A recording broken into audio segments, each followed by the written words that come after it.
Hola, ¿qué tal? Muy buenas noches. Bienvenidos a la edición estelar de Impacto BTV. Junto a un gran equipo técnico y de prensa, estamos listos para llevarle hasta su hogar el acontecer nacional e internacional de este martes 28 de julio. Nos acompaña también desde su casa el licenciado Jorge Zelaya. Licenciado, muy buenas noches.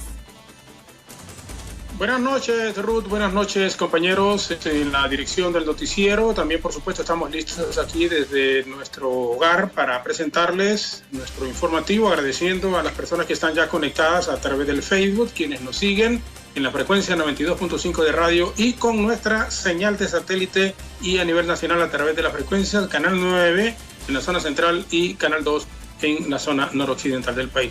Muy buenas noches, Ruth, como es habitual. Comenzamos con una invocación a Dios, como lo venimos haciendo desde que estamos sufriendo con este confinamiento, con esta pandemia que nos tiene al mundo entero prácticamente de rodillas. Aquel 16 o 17 de marzo, cuando se tomó la decisión de que iba a haber un control en la salida, en los negocios, en la movilización a los centros de trabajo, hemos venido agradeciéndole a Dios en medio de todo esto, por supuesto, y ahora con más de 1,000 personas fallecidas, con más de 38,000 contagiados, esto se complica cada día más, pero siempre queremos en un ser superior. Así que vamos con usted de nuevo al estudio. Así es, licenciado. Sabemos que desde entonces nuestro Dios ha escuchado esas plegarias que elevamos con fe y esperanza, así como lo haremos esta noche una vez más. Así que le pido que usted nos acompañe inclinando su rostro en reverencia a nuestro Padre Celestial. Amantísimo Señor del cielo, venimos, Jesús, esta noche de martes delante de tu presencia. En primer lugar te agradecemos, Jesucristo, por tu amor y tu voluntad con cada una de nuestras vidas, nuestros familiares y nuestros compañeros de trabajo. Te queremos insistir en el bienestar de esta nación, en la paz, en la sanidad de nuestra tierra, Jesús. Declaramos que por tus llagas nosotros hemos sido curados de cualquier enfermedad, ya sea enfermedad física o enfermedad emocional. Te queremos clamar en unanimidad por paz, por esperanza, por consuelo a los corazones que hoy están tristes, que no encuentran palabras de amor, que no encuentran palabras de sabiduría, palabras de aliento. Sé tú quien les abraza, sé tú quien les lleva esperanza a cada hogar. Jesús, el sustento para cientos de niños que hoy no tienen que comer, para cientos de padres de familia que no tienen cómo ver a sus hijos y decirles que no podrán alimentarles esta noche. Pon en el corazón de los que más tienen la voluntad de hacer, de dar, de compartir. Dales, Jesús, más a las personas que injustamente no reciben lo necesario. Provéeles trabajo, provéeles provisión, mi amado Jesús. Esta oración la dejamos delante de ti, sabemos que tú nos escuchas. Amén.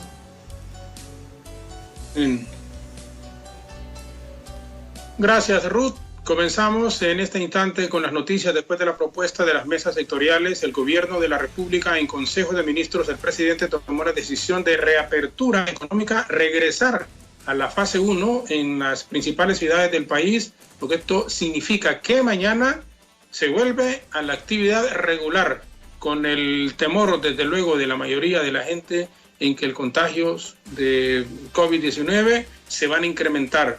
Sin embargo, ojalá que asuman su grado de responsabilidad los representantes de la empresa privada y que puedan facilitar de una u otra manera la oportunidad para que la gente pueda hacerse las pruebas COVID en los centros de trabajo.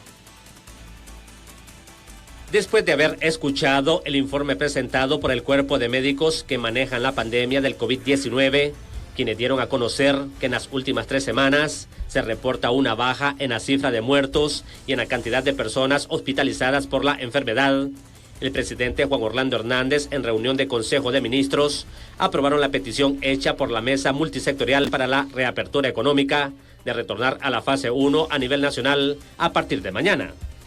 Tomada en consideración la propuesta, vamos a votar levantando la mano sin perjuicio de que después ustedes voten en el sistema electrónico que ha planteado el ministro. Muy bien, siendo así, entonces queda aprobado. La secretaria de Finanzas aseguró que el cierre económico ha dejado un grave impacto en el Tesoro Nacional, con una caída en la recaudación de los tributos de un 27.8% hasta el mes de junio. Eso significa que a junio nos faltan en el presupuesto general de la República cerca de 15.553 millones de lempiras que no tenemos. Por su parte, el presidente del Banco Central manifestó que el índice mensual de la actividad económica ha reflejado una caída del 9.4% hasta el mes de mayo. Sin embargo, al inicio de la cuarentena podemos ver cómo se empieza a caer, con índices de actividad económica acumulado de enero a marzo con caída de 1.4%, de enero a abril con caída de 6.3%, y la más reciente data que tenemos de enero a mayo con caída de 9.4%.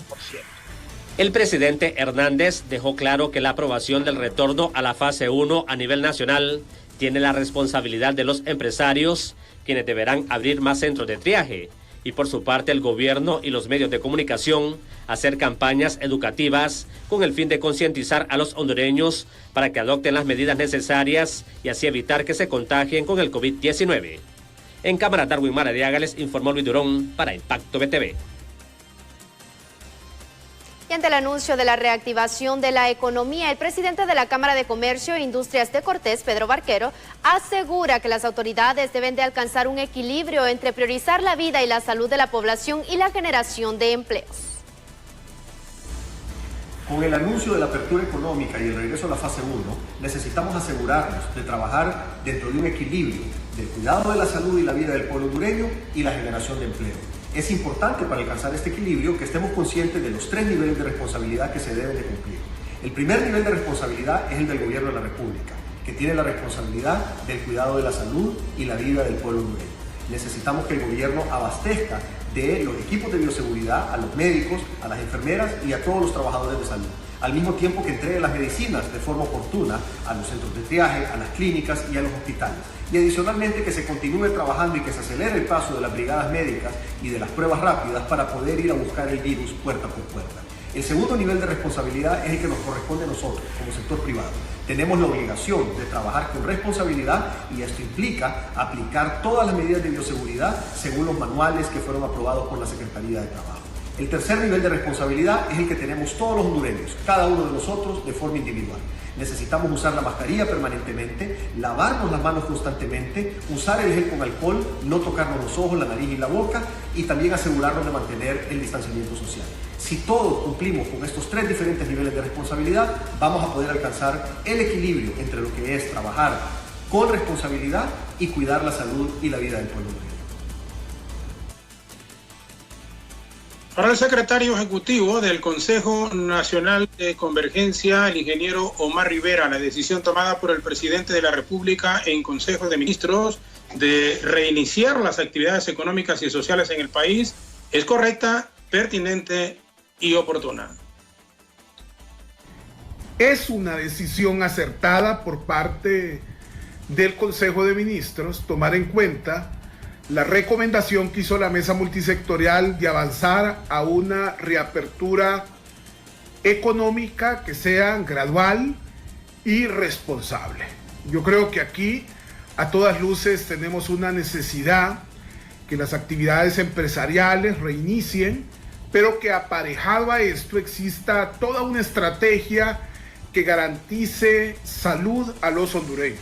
Funcionarios de Inversión Estratégica de Honduras arribaron este día al plantel donde estará ubicado el Hospital Móvil de San Pedro Sula para iniciar con su instalación, la cual esperan terminar en unos 15 días.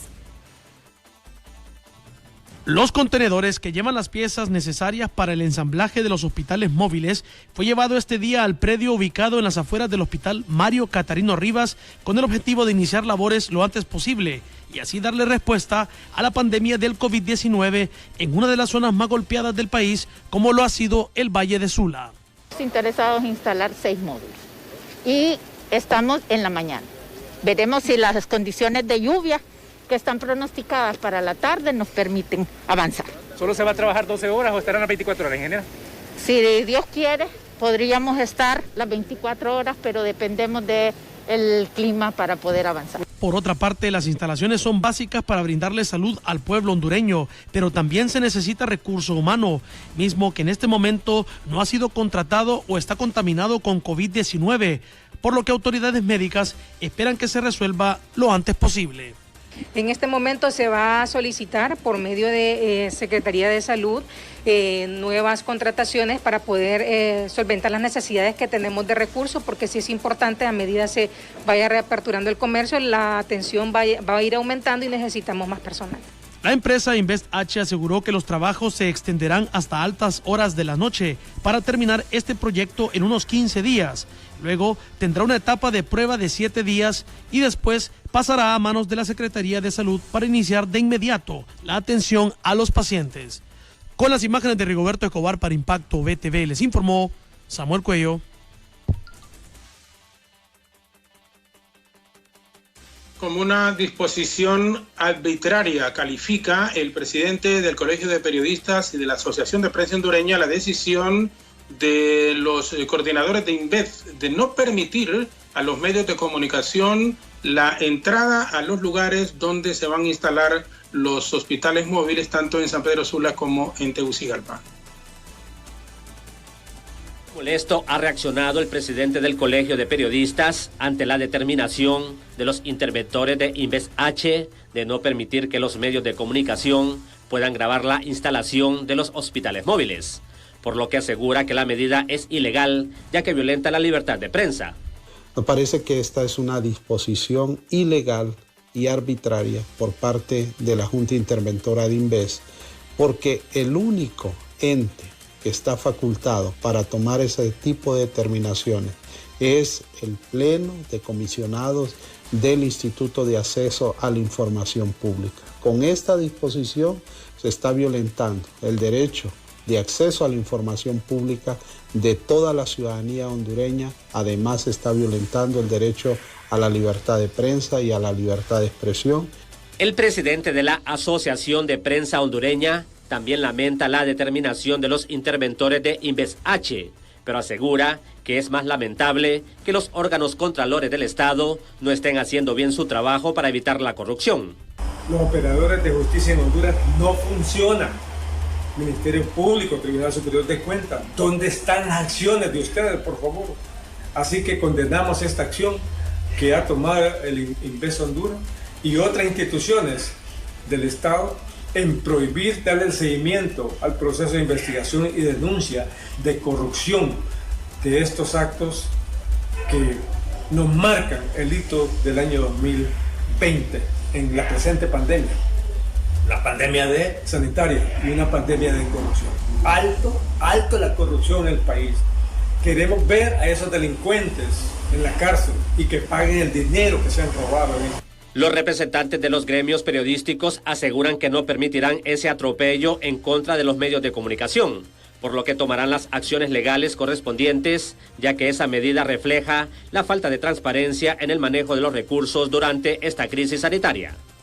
En Camaratagua y Maradiaga les informó Luis Durón para Impacto BTV. Y los miembros de la Junta Interventora de Inversión Estratégica de Honduras analizan conformar una comisión que viajará a Turquía para investigar el paradero de los 5 restantes hospitales móviles que compró Marco Bográn en una investigación que aseguran no durará más de 180 días. Ante la incertidumbre que existe si llegarán o no algún día al país los 5 restantes hospitales móviles que adquirió Marco Bográn por más de 47 millones de dólares, los interventores de Invest H están analizando conformar una comisión nacional o extranjera para que viaje a Turquía y esta haga las investigaciones correspondientes. Una es contratar una comisión local que viaje a Turquía. Otra es contratar una empresa internacional que brindan ese servicio, como la empresa Lloyds o la empresa Veritas, y vayan ellos y nos hagan esa gestión, esa labor. Lo importante aquí es que las personas que verifiquen tienen que tener el conocimiento necesario. Los representantes de la sociedad civil no están de acuerdo que se nombre una comisión internacional, porque sería otro costo para los hondureños.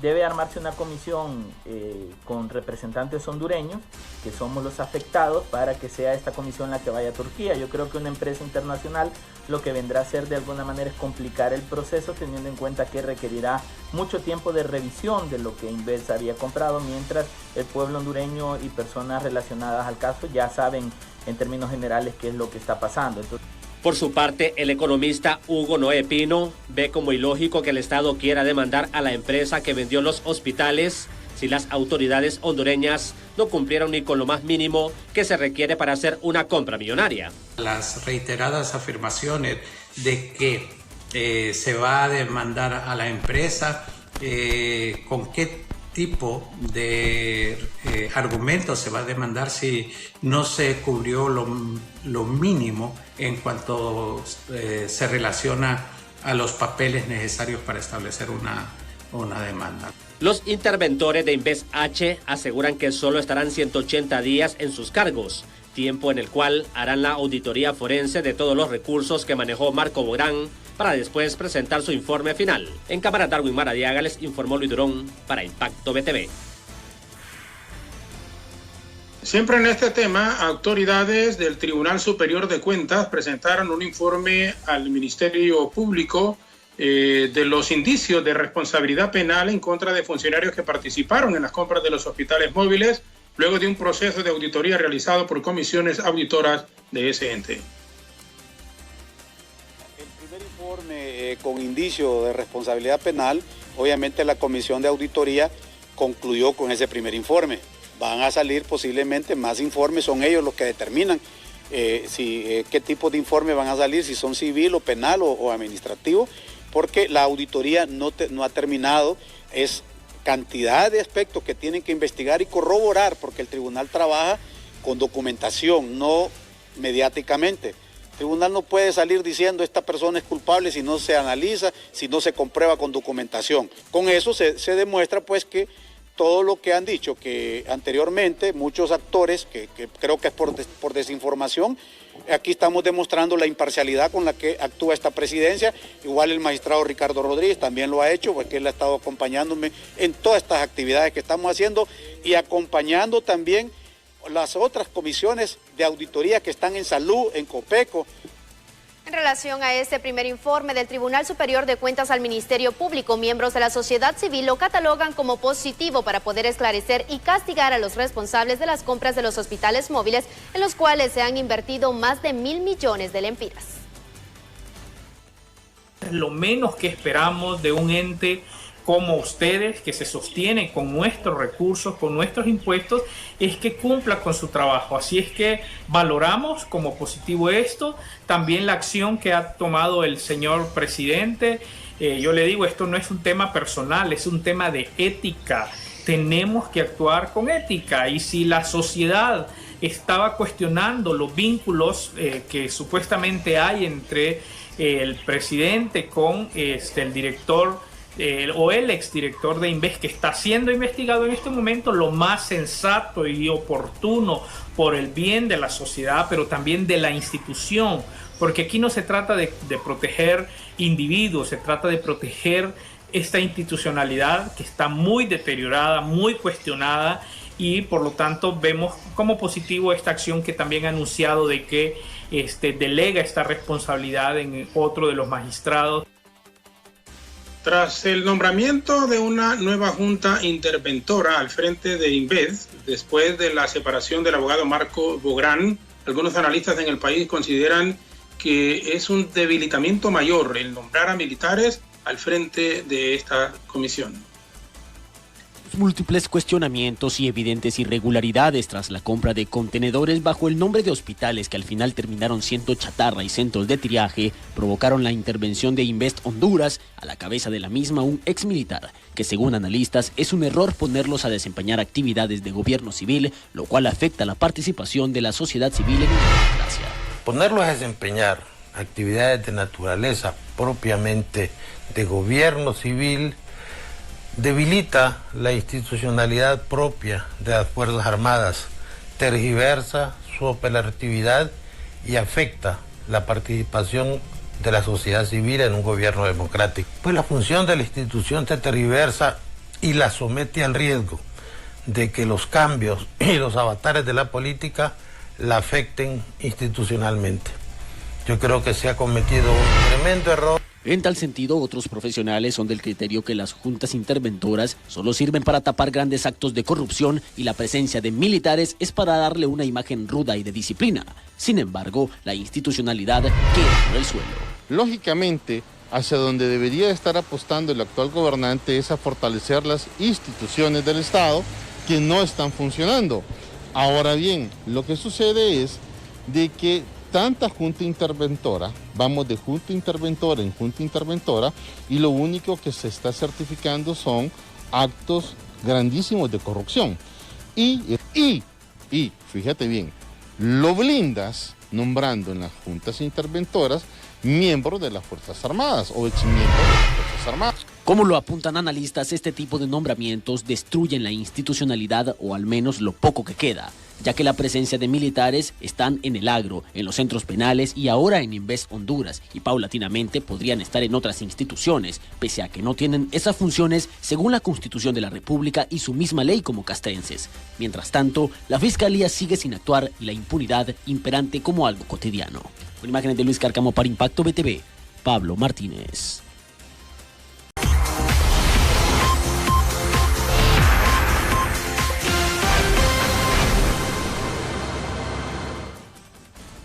Regresamos con las noticias, son las 7:26. El ministro secretario de la Presidencia de la República, el abogado Ricardo Cardona, juramentó este día al nuevo subsecretario de Estado en los despachos de la Secretaría de Agricultura y Ganadería, el ingeniero Ricardo Cardona, como nuevo, al ingeniero Ernesto Ortega, como nuevo subsecretario de Agricultura en sustitución del también ingeniero José Benítez, quien ahora es miembro de la Junta Interventora de Inversión Estratégica de Honduras.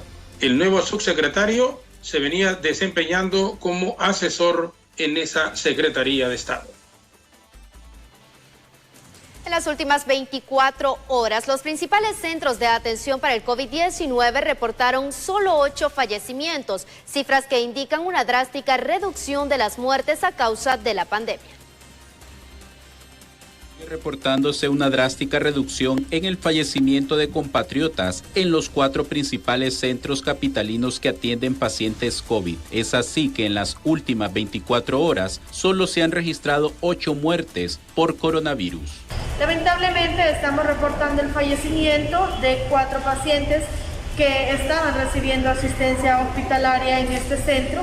Ellos ya tenían tiempo prolongado de estar recibiendo asistencia y lamentablemente pues no tuvieron una evolución de manera favorable. Tenemos nada más el reporte de una persona fallecida y tenemos lo que son 14 altas médicas con un porcentaje de ocupación hospitalaria del 79.45%, con 31 cupos disponibles, 7 ingresos registrados el día de ayer y 7 personas reportadas en la unidad de cuidados intensivos.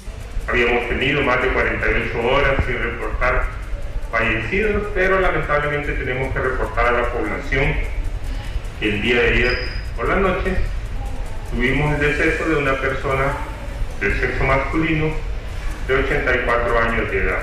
Estas cifras, según expertos en salud, son positivas en la medida que la población continúe atendiendo las medidas de bioseguridad para así reducir las muertes, así como los contagios. Con cámaras de Ángel Maradiaga para Impacto BTV, César Euceda. Y una buena noticia en la unidad estabilizadora del ministerio, es decir, más que del ministerio, de la unidad de COVID-19 ubicado en el gimnasio municipal de San Pedro Sula. 50 personas superaron esta enfermedad, generando un récord de altas médicas. La gloria sea para Dios, porque sin la ayuda de Dios no hubiéramos podido superar esta situación, y con la ayuda de todo el personal médico y de servicio hemos podido vencer esta batalla. Estoy muy agradecido. Feliz, agradecido con Dios, con ustedes, porque me han tratado de lo mejor.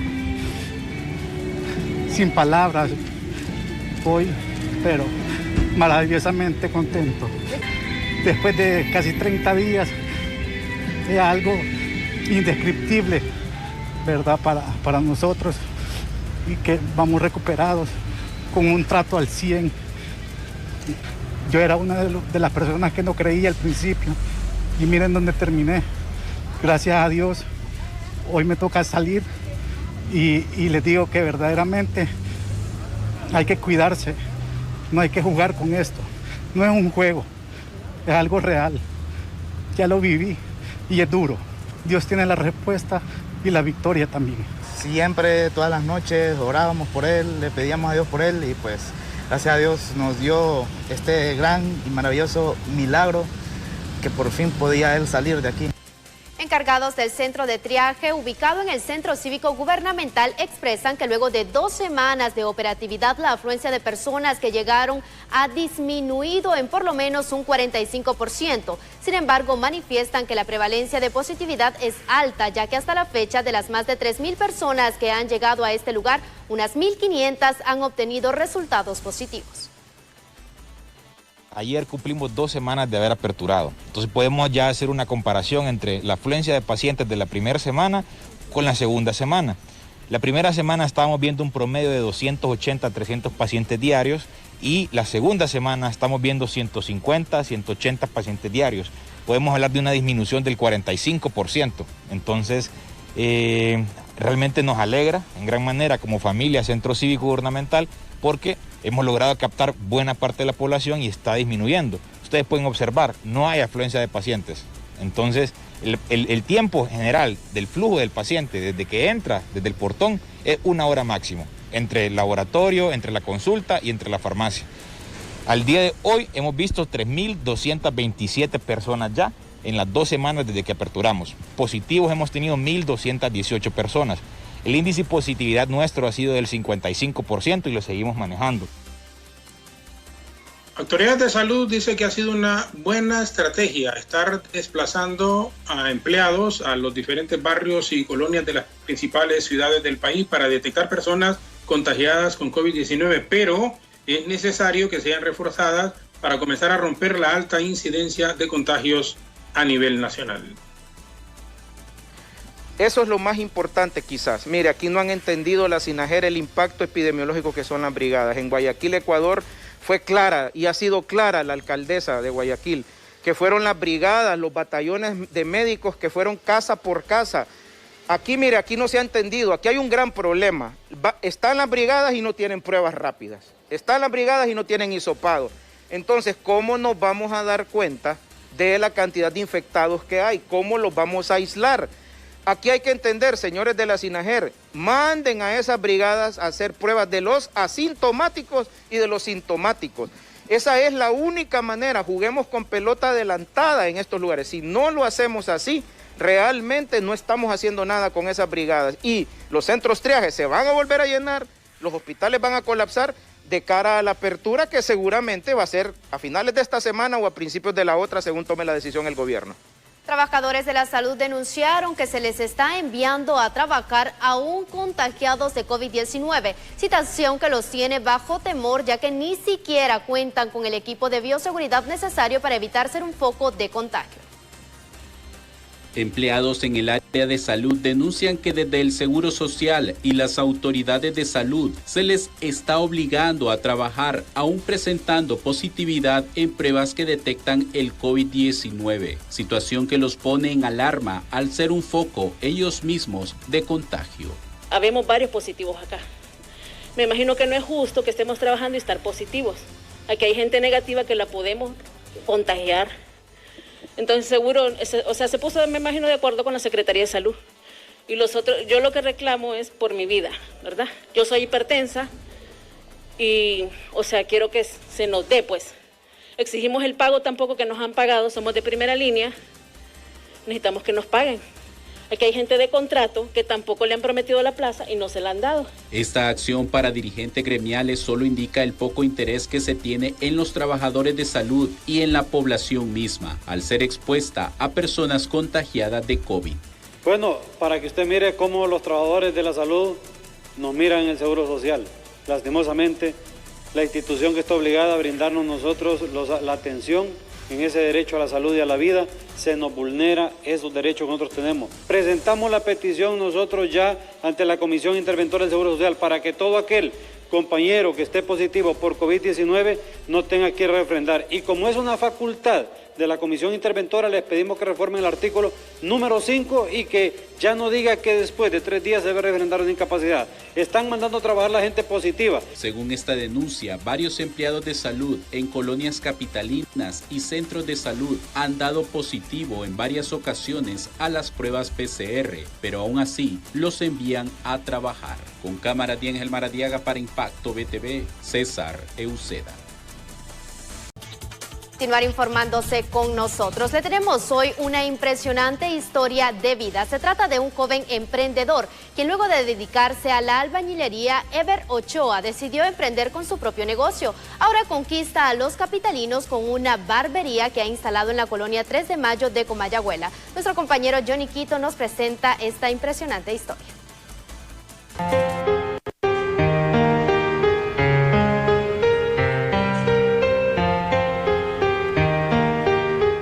De acuerdo al diccionario español, un emprendedor es una persona que tiene la capacidad de descubrir e identificar algún tipo de oportunidad de negocio. Hemos conocido a través de los años muchas personas que se enfocan en salir adelante ante las adversidades. El joven Ever Ochoa dejó el plomo, el cincel y la mezcla de albañilería para enfocarse en su propio negocio, y esta es su historia. Una persona humilde con quizás los mismos problemas que hayan tenido los demás, pero en la vida suceden cosas que lo hacen madurar y lo hacen pensar de diferente manera. Entonces, yo empecé en la mezcla, en la albañilería, desde los 7, 8 años. Fue todo ese proceso, entrando al colegio, igual quizá valiéndome muchas cosas, pero ya llega una edad donde quizás uno piensa.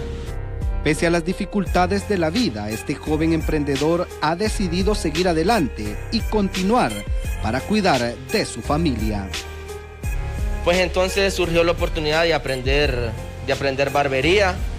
Lo hice con todas las ganas del mundo, pues gracias a Dios aprendí un poco luego. Con el apoyo de la gente mía de mi barrio me apoyaron mucho. Con el apoyo de ellos salí adelante, salí a caminar, saliendo a caminar, pues vine a dar aquí donde ustedes ven las imágenes.